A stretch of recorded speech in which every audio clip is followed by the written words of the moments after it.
واژه بعدی کته. اما گیلک زبانان از واژه کت در 5-6 جا استفاده کنیم. کت اول کتف، ساعد، بازو، شانه، قسمت بالای بدن، قسمت بالای دست یا کتف. یه روز ما گفتید یارو کت دوستی ما، مثلا یاروی از پشت گفتید دنی دست پیچنید، یعنی ایتا دست دیگه رنی شانه داشتید، یه جورای حالت قفل ارتشی زدم بود، گفتی یارو کتکول دوستی ما. بس از اولی کت بعدی گیلکان استفاده کدید، چیزی که گفتید کت گونه بیماری و آفت کرم ابریشم بود که موجب ظاهر شدن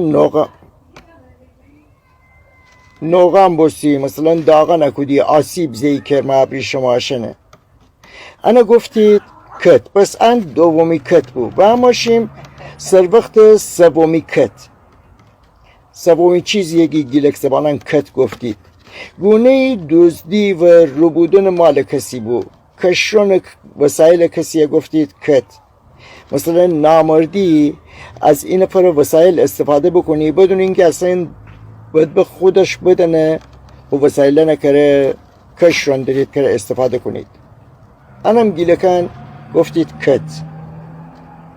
کت چهارم دوره و پرچین کودن قطعی از زمین بود.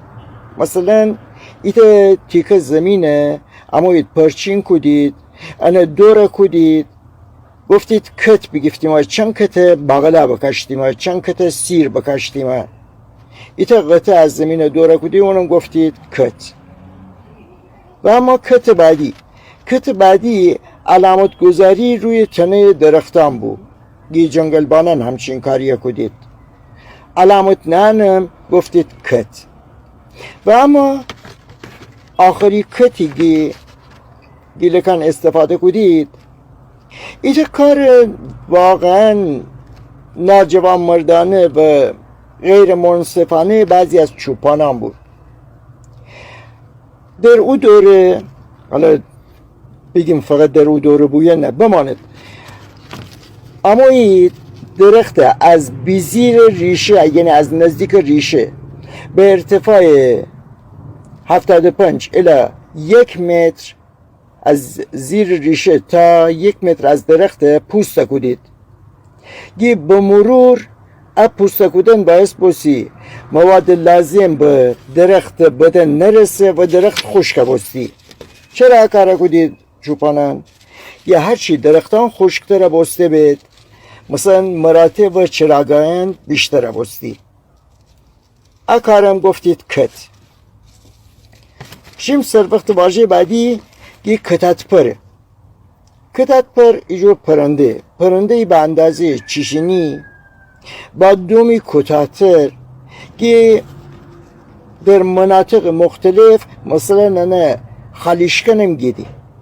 حالا ایجور پرنده که از آلوچه و همچی چیزایی تغذیه کنه. انا گفتید کتت پر.